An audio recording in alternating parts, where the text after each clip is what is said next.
In any case, when I was 28, to make a long story short, some friends of mine gave me a copy of the Quran. And one night I was sitting in Diamond Heights, my apartment in Diamond Heights in San Francisco. I was working that time at the University of San Francisco. I was 27, 28 at that time, I can't remember. And I ran out of stuff to read, and I took this gift that my friends gave me and I began to read it. And I came to the first verse. Well, I opened the Quran, read the first page, then the second, and then very quickly, in the second surah, about 37 verses into the Quran, I came upon the story of mankind. And I have to admit, I read through it very quickly. It was about 9, 10 verses long, story of the first man and woman. And I recognized some of the details. It was similar to what I had learned when I was a child, but I noticed that there was something wrong. It was apparent to me that whoever authored this Quran, of course I wasn't a Muslim at the time, so I didn't have any idea who that was, whoever authored this Quran clearly did not understand the real meaning of the story, because they had obviously gotten the details confused. They didn't even understand the whole purpose of the story. And so I just read through it once, and then I read through it again, just to try to see what kind of point the author was making, and then I read through it a third time and a fourth, and then I realized this is something strange going on here. I'm going to read this much more carefully. I'm going to need to go through this story line by line, verse by verse, because it's obvious that the author is trying to bring out another point. And I wasn't quite sure what it was, but definitely he packs a lot of meaning into almost every word. And I thought the writer at least seems to have a great measure of brilliance. And so I'll try to sort of take you through what my experience was as quickly as I can. So I came to the 30th verse of the second surah, Surah al-Baqarah, and it began like this. It said, "Behold, your Lord said to the angels, I am going to place a vicegerent on earth." The Arabic word is khalifa. It means a representative or an emissary of mine. "I am going to place a vicegerent on earth." And they said, the angels said, "Will you place therein one who will spread corruption and shed blood, while we celebrate your praises and glorify your holiness?" And God said, he said, "Truly I know what you do not know." See, that's the verse that hooked me. That's the verse that caught my attention. That's the one that kept on making me read the story again and again and again. Because listen to the way it begins. "Behold, your Lord said to the angels, I am going to place a representative of mine on earth, a vicegerent of mine, an emissary, one who acts on my behalf."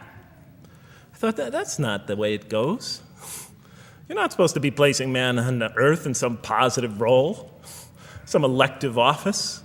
You place man on earth as a punishment for his sin. Clearly, I knew the author didn't quite get the point. But still, it was an amazing line. But then I come to the next line, and it says, "And the angels say, will you place therein one who will spread corruption and shed blood, while we celebrate your praises and glorify you?" I looked at it again. I couldn't believe the question. They said, "Will you place therein one who will spread corruption and shed blood, while we, the angels, celebrate your praises and glorify you?" I looked at that and I said, exactly. That would be my question. Why would you create this being, supposedly for some positive role, when he's capable of doing tremendous wrongdoing? When he could spread corruption and shed much blood? Why would you create this violent and pernicious creature when you could create angels? As the angels clearly say, while we, the angels, celebrate your praises and glorify you. They were asking one of the most fundamental questions in the entire history of religion.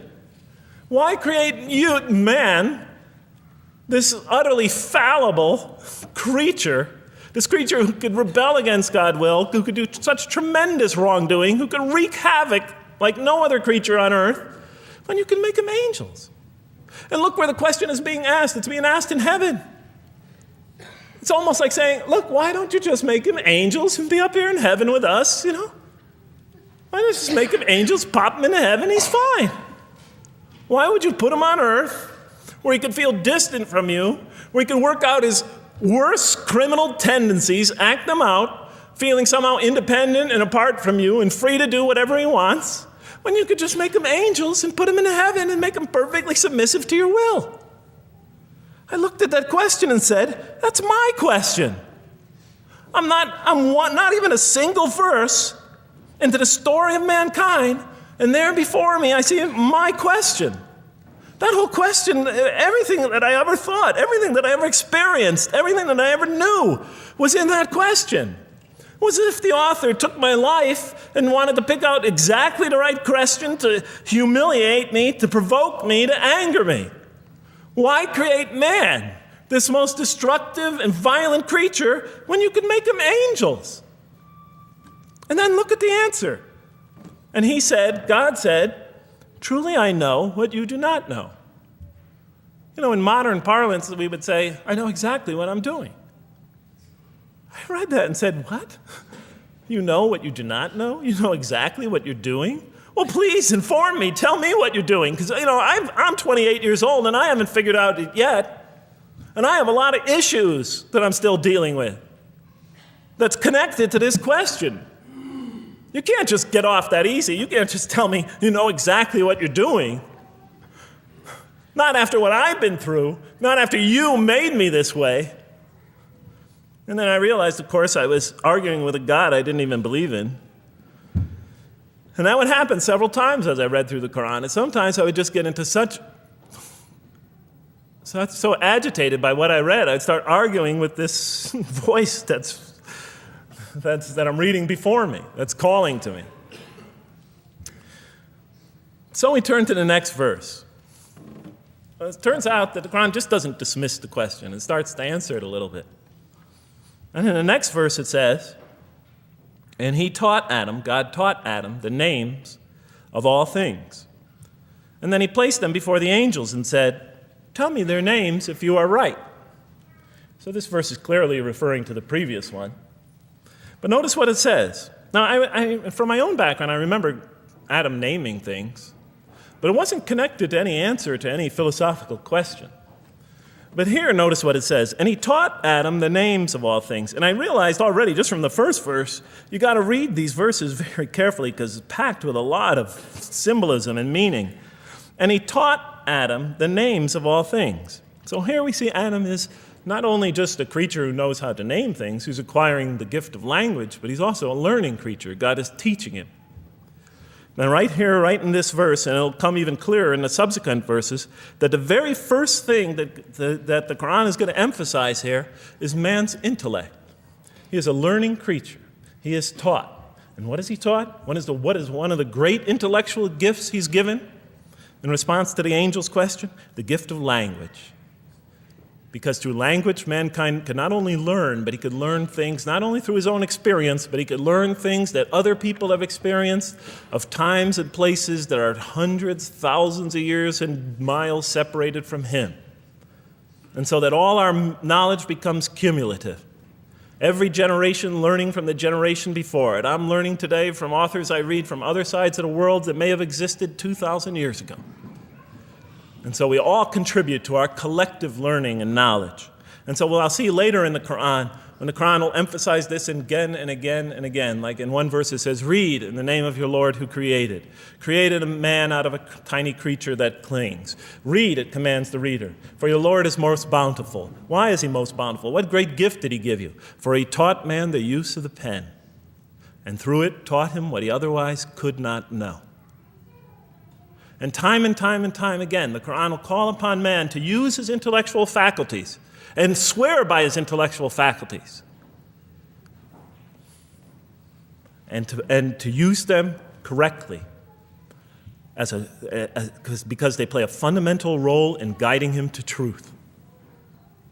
I never came upon a scripture that puts so much emphasis on the correct use of our intellectual faculties, on the harnessing of reason in helping us attain to faith.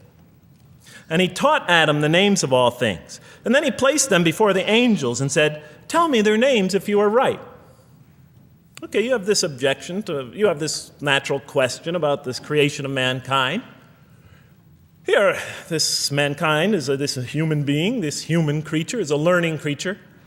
He has many intellectual gifts. Here, I'm going to place these things before you. Tell me their names if you are right about man. And what do the angels say?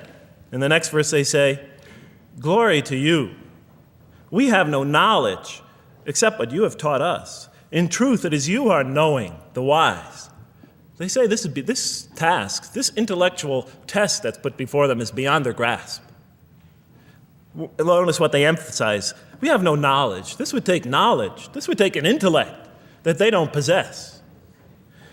In truth, it is you who are knowing, the wise. You got it. It's easy for you. You're the knowing, the wise. You have knowledge. You have wisdom. But this would take knowledge and wisdom that is beyond us. And so in the next verse we read, and he said, "O Adam, tell them their names." And when he had told them their names, notice how it's just like it's nothing for him. For mankind, he has this phenomenal ability. And when he had told them their names, as if it's just a triviality for man, he names them. "O Adam, tell them their names." And when he had told them their names, God said, "Did I not tell you that I know what is unseen in the heavens and the earth? And I know what you reveal and conceal?" And he's clearly going back to the angel's question. Yes, you have these natural concerns about the creation of mankind. Yes, he could do these evil things. But look at this tremendous intellect he has. This is something you have overlooked that you haven't considered. And that's clearly the point of these verses. Even though I felt that the author didn't quite, it was as if I realized that he didn't misunderstand the story.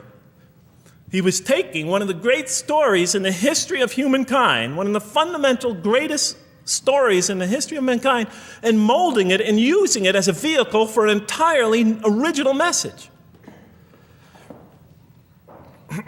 And God said, "Did I not tell you that I know what is unseen in the heavens and the earth? And I know what you reveal and what you conceal?" In other words, didn't I tell you I know exactly what I'm doing? And then in the next, and didn't I not tell you that I know what you reveal and conceal? I looked at that. What question what did they reveal and what did they conceal? What did their question reveal and conceal? I thought about it for a minute. Oh, it's obvious. What did their question reveal? You just go back and look at the question. It revealed the sinful and sinister propensities of man. I mean, it's obvious, right? Why are you all looking at me like that? You're starting to scare me. You're all looking very serious. Am I losing you? Wow. Okay. So, they revealed the sinister and evil propensities of man. But what did their question conceal? And all you have to do is think about it for a minute. Human beings, yes, they could do evil. Yes, they could do wrong. Yes, they could create misery. But they could also do exactly the opposite. They could choose to do evil. They could choose to do tremendous good. They could choose to do tremendous violence. They could choose to show tremendous compassion. They could choose to live by falsehood. They could choose to live by the greatest truths. They could be terribly ugly. They could be terribly beautiful. And up until that point in my life, I, like the angels, that only saw one side of the coin. For the first time when I read that verse, believe it or not, it was an eye-opener for me. I had always been obsessed with the evil potentials of human beings. When I read that verse, I realized that, and I had a great example right in front of me with my own mom, I realized that I had been blinded by only one side of human nature. So we go on to the next verse. "And behold, we said to the angels, bow down to Adam, and they bowed down. But not so Iblis." Iblis is like the father of Satan. Satans, satanic beings, forces, creatures, existences. "He refused and was arrogant. He was of those who reject faith." An interesting statement. "And behold, we said to the angels, bow down to Adam. And they bowed down." Bowing down could symbolize two things. Bowing down could symbolize the superiority or potential superiority of one being over another, and so they bowed down to them. Bowing down could also mean that they serve that creature in some respect. Of course, the Quran says that all beings serve God, all created beings serve God. But this verse seems to be indicating, and the rest of the Quran will make it clear, that these angelic beings, these angelic entities, will serve the development of mankind. We'll even see later that the satanic beings serve the development of mankind. Both forces, angelic and satanic, will serve the development of mankind. Because one will present man with a choice to do the most altruistic things. The other will simultaneously try to influence man in the opposite direction. And so human beings will be moral creatures and will have to make moral decisions. And it's in those moral decisions that they will grow spiritually and morally as human beings. And they'll take that into the next life. And the angelic and the satanic forces will be catalysts for those moral choices that they make. They will heighten the human being's awareness of the rightfulness and the wrongfulness of the choice he's about to make. And the self, the soul, the nafs, as they say in Arabic, will have to make the ultimate choice between good and evil.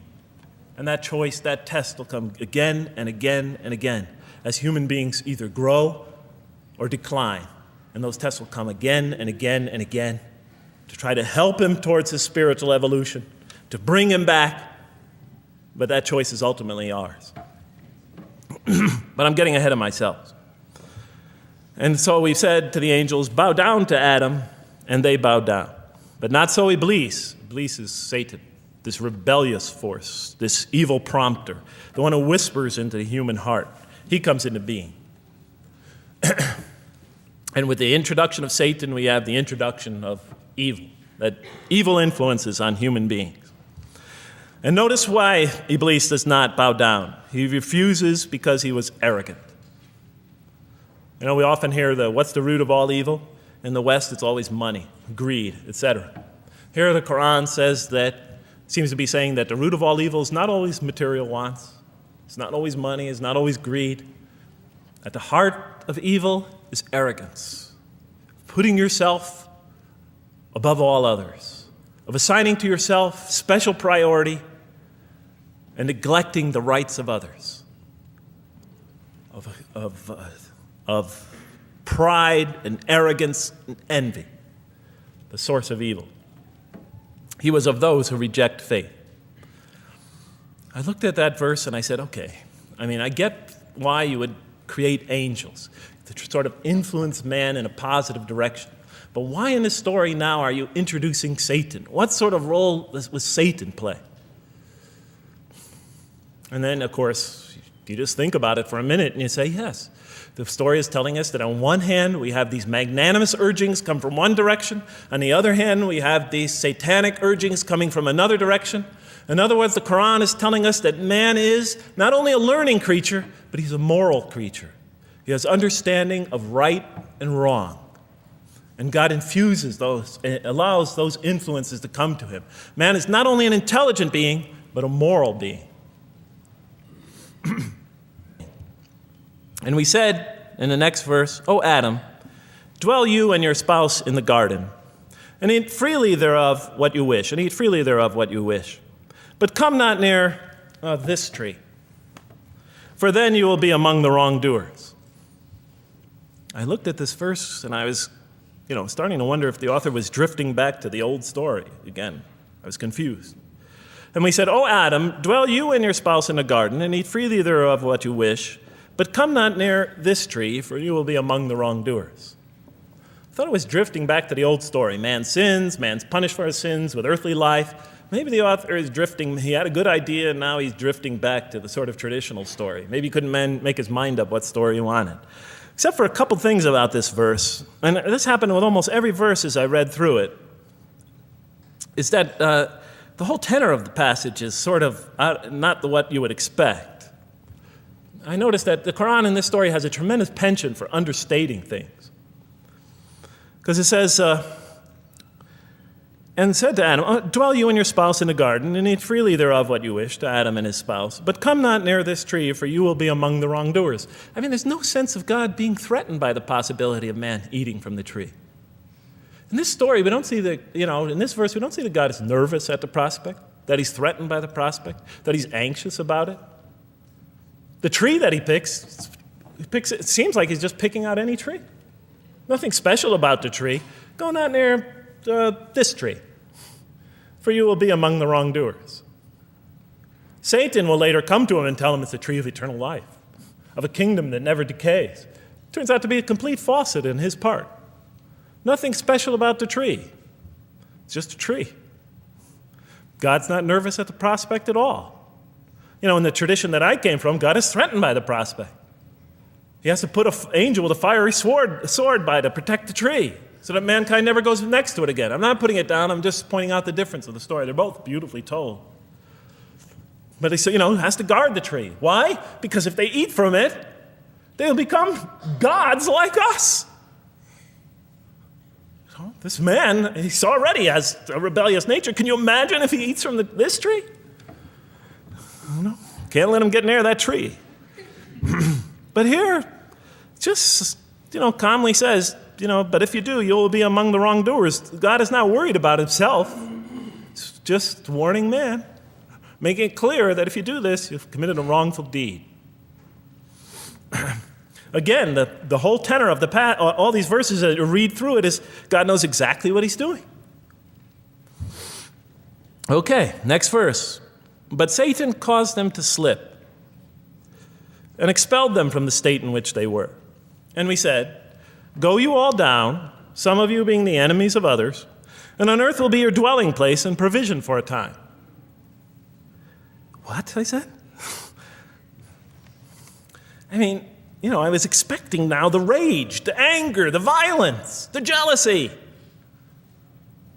That's what I was expecting. Okay, they eat from the tree. Where's the rage, the violence? I'm going to punish you now. You're going to sweat on earth. And you're going to suffer, and you're going to stub your toe, and you're going to work, and you're going to labor. And you're going to die there for what you did. And where's the woman? All right?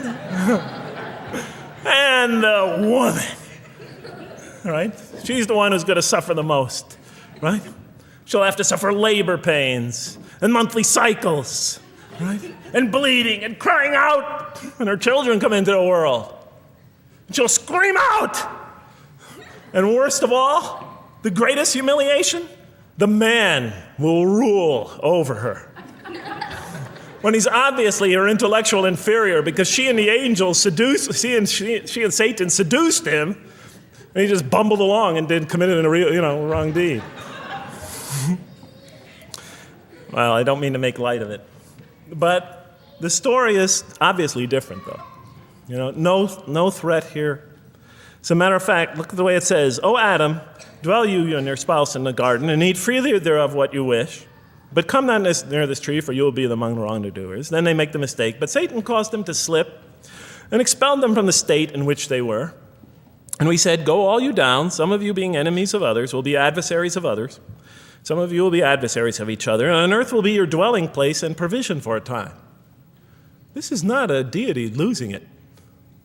If you look at it, on earth will be your dwelling place and provision for a time. That's not the words of a God that has got lost, that is really extremely upset. On earth will be your dwelling place and provision for a time. But notice something else about this verse. When you read these verses for the first time, I don't know, maybe I'm nuts, and many people think I am. But when you read these verses for the first time, this is just so much that catches your attention. But Satan caused them to slip. I remember, I couldn't get that verse out of those words out of my head. Satan caused them to slip. To slip? The greatest sin in the history of the human race, and it's called a slip? In my culture, slip means, you just momentarily, for a fraction of a second, you lose your focus. It's not a big deal. My Uncle Bob used to always say to me, Jeff, I'm sorry, I'm 5 minutes late, I slipped up. The understanding is it's no big deal. It's just a slip. That's what we say when we make a minor mistake. I slipped up. Don't worry about it. Never happen again. A slip, I said?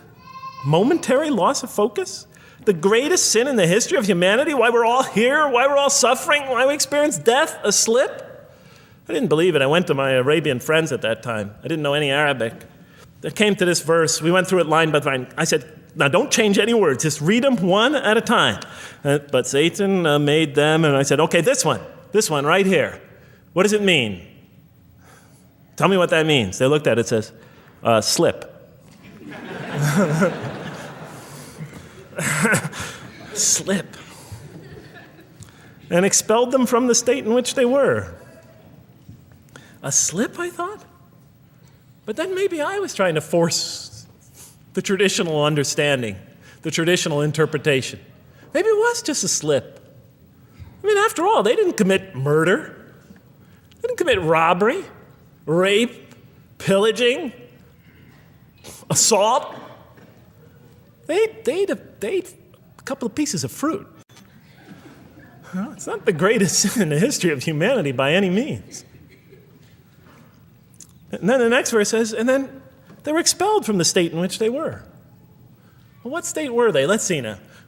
Let's go back from where we started. First, mankind is being taught. We see he's an intellectual being. Then we show he's a moral being. Moral being means he's a being that's going to have to make choices. And then God gives him this choice. It's not a huge deal. It's not the gravest sin in the history of humanity by any means. It's minor by any standards. They make it, though. We see that God originally intended to put man on earth as his vicegerent. We see a period of preparation where he's being prepared intellectually, where he's growing as a moral creature. When does God finally put him on earth? What signals that he's ready to begin? He makes his first independent choice. It's not the worst deed in the history of humanity. It's minor on anybody's scale, but it shows that mankind is ready to act on his own, to be his own, to make his own choices, that God has empowered him to make choices, and he's ready to make them and carry them out and see them most often to their expected ends, if God wills. And that seems to be the only real significance of it. But I thought, maybe I'm getting this wrong. Maybe God just blows off into an angry rampage the next verse. So I look at the next one and it says, and then Adam received words from his Lord. And God turned to him mercifully, for he's oft returning, ever merciful. Well, if I had any doubts up till now that God is not enraged by what this has happened, that God hasn't prepared mankind for this choice, for what was eventually going to happen, that all this was preparation for mankind to begin his earthly sojourn in this famous allegory. If I had any doubts before now, I had them, certainly didn't have them after reading this verse.